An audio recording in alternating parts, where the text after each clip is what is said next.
Overthinking dan underthinking itu kayak selokan di samping kanan kiri jalan. Kamu mesti jalan di tengah biar kaki kita ndak masuk ke selokan. Hai, saya Priyo Wibowo, selamat datang di channel saya, Habit One. Setiap hari, sebagian besar dari kita selalu menjalankan aktivitas yang cenderung sama. Kegiatan yang sifatnya rutin itu sebenarnya juga jadi sumber kita buang-buang waktu. Ada dua pola pikir yang bisa bikin kita buang-buang waktu, yaitu overthinking dan underthinking.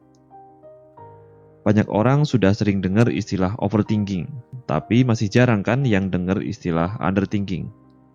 Dan yang perlu diwaspadai adalah, ternyata beberapa tokoh bahkan berpendapat kalau underthinking itu bisa lebih berbahaya dari overthinking.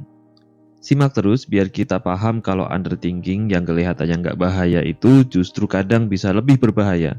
Plus di akhir video ini kita kasih solusinya. Waktu luang jangan cari kesibukan. Bahkan buat teman-teman yang nggak punya kesibukan, tetap saya saranin jangan cari kesibukan. Karena sibuk tidak sama dengan progres alias kemajuan hidup kamu. Kita semua dikasih modal waktu yang sama, tapi output yang masing-masing hasilkan bisa beda banget. Jelas banget kalau penggunaan waktu bakal ngaruh banget sama hasil yang kita dapetin.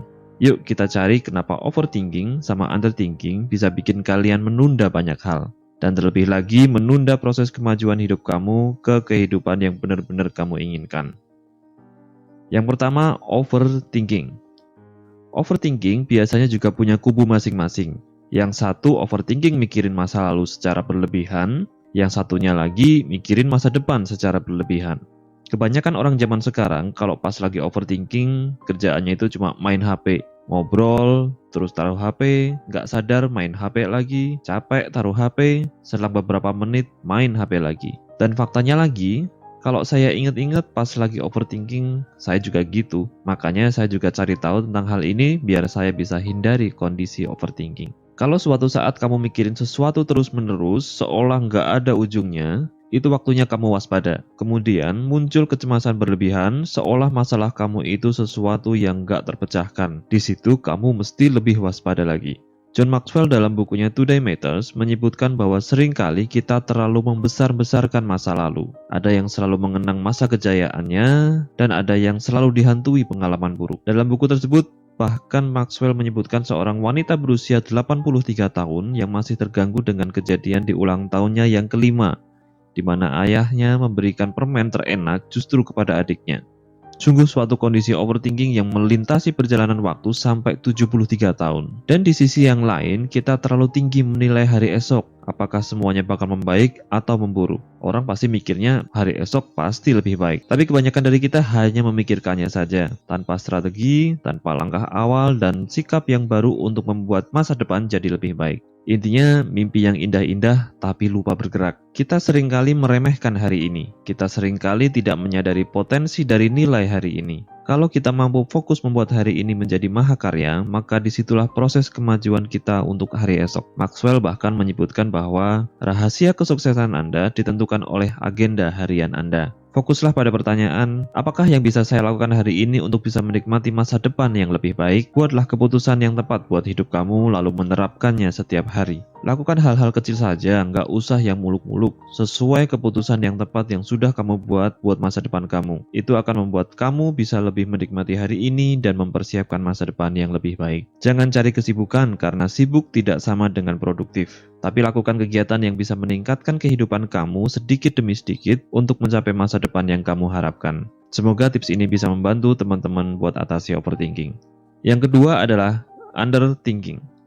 Beda banget nih sama yang pertama. Kalau overthinking kebanyakan mikir, yang kutub satunya jarang mikir, baik tentang masa lalu maupun masa depan. Kalau John Maxwell menyerukan besarnya potensi hari ini untuk menata masa depan, orang yang underthinking juga menyerukan besarnya potensi hari ini, tapi untuk bersantai. Intinya orang-orang yang underthinking itu addicted to comfort, kecanduan rasa nyaman. Bahkan ada yang menyebutnya demikian. They let comfort get best of them. Hal-hal terbaik dari diri mereka telah diambil oleh kenyamanan.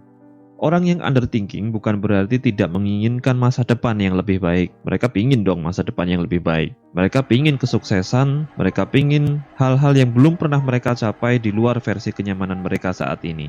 Tetapi mereka melihat hal itu jauh sekali dari kehidupan mereka sehingga mereka memilih tidak memikirkannya dan memilih kenyamanan saat ini. Udah nikmati aja yang sekarang, dan memang benar bahwa ada waktu untuk dinikmati dan waktu ini harus kita nikmati. Underthinking terjadi saat kita memilih meyakini sesuatu karena membuat kita nyaman. Semua pendapat itu terasa benar, tapi pakai tanda kutip ya. Tetapi orang yang sedang mengalami underthinking seringkali belum melakukan pengujian tuntas. Apakah pendapat yang terasa benar dan bikin nyaman itu akan menolongnya di masa depan? Kita harus tetap memikirkan konsekuensi dari tidak pernah bertindak untuk menata masa depan. Kebahagiaan yang muncul dari underthinking adalah kebahagiaan yang mengesampingkan persiapan kebahagiaan di masa depan. Mungkin jarang di antara teman-teman yang lihat video ini berada dalam kondisi underthinking. Kebanyakan mungkin overthinking.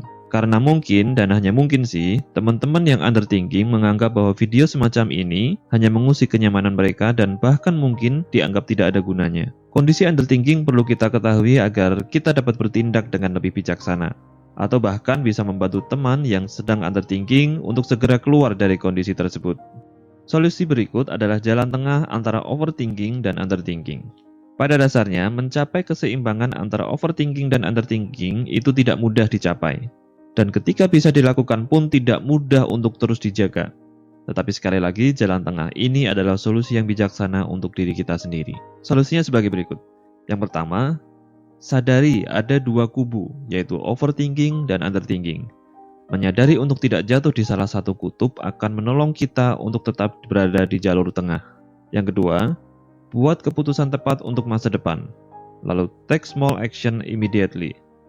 Sesegera mungkin lakukan tindakan-tindakan kecil karena tindakan kecil berkhasiat mengurangi stres dan menjauhkan orang dari kondisi overthinking atau bahkan underthinking.